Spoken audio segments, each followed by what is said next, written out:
చాలా Indian, French and US colleges and స్కూల్స్లో ఈ చాట్ జీపీటీని బ్యాన్ చేశారు. క్వశ్చన్ అడగగానే సెకండ్స్లో ఆన్సర్ ఇచ్చే ఈ టూల్ మనకి చాలా టైం సేవ్ చేస్తుంది అండ్ హెల్ప్ఫుల్ అవుతుంది. బట్ అలాంటిది ఇంత మంచి టూల్ని అసలు ఎందుకు బ్యాన్ చేసినట్టు? దీనికి 3 మెయిన్ రీజన్స్ ఉన్నాయి. సో ఫస్ట్ వచ్చేసి copying or cheating made easy. గూగుల్లో మనం ఏదైనా సెర్చ్ చేస్తే ఆ కాంటెక్స్ట్కి రిలేటెడ్ చాలా లింక్స్ వస్తాయి. సో అందులో ఏది బెస్టో ఏది రెలవెంటో తెలుసుకోవడానికి కొంచెం చదివి అనలైజ్ చేసి రిక్వైర్డ్ ఫార్మాట్లో రాసుకుంటాం. బట్ చాట్ జీపీటీ మనకు కావాల్సిన ఫార్మాట్లో రెలవెంట్ ఆన్సర్ ఇచ్చేస్తుంది కాబట్టి బ్రెయిన్కి పని చెప్పాల్సిన అవసరం లేదు. సో అసైన్మెంట్ కోసం కానీ హోంవర్క్ కోసం కానీ డైరెక్ట్గా క్వశ్చన్ టైప్ చేసి వచ్చింది కాపీ పేస్ట్ చేసేస్తున్నారు, which effects learning process of students. And second reason వచ్చేసి ఫేక్ జనరేషన్. ఈ చాట్ జీపీటీ దానికి ఫీడ్ చేసిన డేటా బేస్డ్ రిజల్ట్స్ ప్రొడ్యూస్ చేస్తుంది. అంటే ఇవి 100% కరెక్ట్గా ఉంటాయని చెప్పలేం. చాలా ఆన్లైన్ బ్లాగ్స్లో అండ్ సోషల్ మీడియాలో biased, incorrect, incomplete and inaccurate data ఉంటుంది. సో మెడికల్ సెక్టార్నే ఎగ్జాంపుల్ తీసుకుందాం. సో సోషల్ మీడియాలో కానీ ఆన్లైన్లో కానీ చాలా ఇన్యాక్యురేట్ అండ్ ఇన్కంప్లీట్ ఇన్ఫర్మేషన్ ఉంటుంది. అంటే కొంతమంది ప్రొఫెషనల్స్ అయి ఉండకపోవచ్చు, బట్ ఎక్స్పీరియన్స్డ్ యూజర్స్ వాళ్ళ ఎక్స్పీరియన్స్ని వాళ్ళ టిప్స్ని షేర్ చేస్తుంటారు. సో అవి వాళ్ళకి వర్క్ అయి ఉండొచ్చు, బట్ అందరికీ వర్క్ అవుతాయని చెప్పలేం.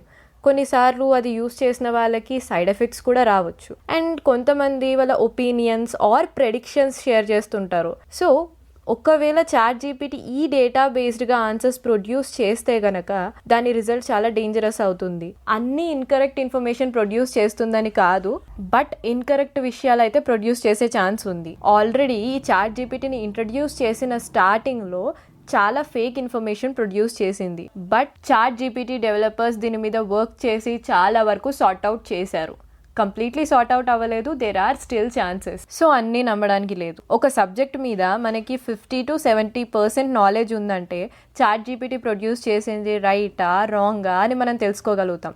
బట్ కొత్తగా ఏదైనా నేర్చుకోవాలని తెలుసుకోవాలని అనుకున్న వాళ్ళు ఈ రాంగ్ ఇన్ఫర్మేషన్ చూస్తే అదే నిజం అనుకుంటారు. సో ఒక రకంగా ఇది ఎడ్యుకేషన్లో ఒక అడ్వర్స్ ఎఫెక్ట్ ప్రొడ్యూస్ చేస్తుంది. అండ్ థర్డ్ రీజన్ వచ్చేసి over dependence on tech. So ఈ చాట్ జీపీటీ స్టూడెంట్స్కి కావాల్సిన చాలా పనులే చేయగలదు కాబట్టి స్టూడెంట్స్ దీన్ని బాగా వాడేస్తున్నారు అండ్ వాడి అలవాటు పడిపోతారు కూడా. అంటే ఫర్ ఎగ్జాంపుల్ స్టూడెంట్స్కి చాలా పనులు ఉంటాయి, like homeworks, assignments, letters. So official letters రాయడానికి స్టూడెంట్స్ ఈ చాట్ జీపీటీ మీద డిపెండ్ అయ్యారు అనుకుందాం. సో కాంటెక్స్ట్ టైప్ చేస్తారు, లెటర్ వచ్చేస్తుంది అండ్ దాన్నే కాపీ పేస్ట్ చేసేస్తారు. సో వాళ్ళు చాట్ జీపీటీ హెల్ప్ లేనిదే ఓన్గా ఒక లెటర్ కూడా రాయలేరు. సపోజ్ ఒక ఎస్సే కాంపిటీషన్ ఉందంటే ఆ కాంటెక్స్ట్ని మనం గూగుల్లో టైప్ చేస్తే డిఫరెంట్ లింక్స్ వస్తాయి.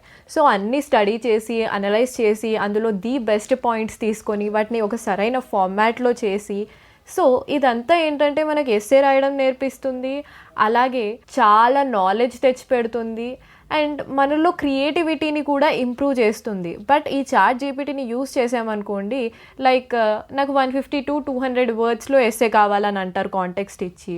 సో అది మీకు కావాల్సినట్టుగా రాసేస్తుంది, స్టార్టింగ్ ఇంట్రడక్షన్, తర్వాత ఒక్కొక్క దాన్ని ఎలాబరేట్ చేసుకుంటూ. సో మీరు ఏంటంటే అది ఇచ్చిందే చదువుతారు, అదే రాస్తారు, చదివితే చదువుతారు లేదా గుడ్డిగా రాసేస్తారు.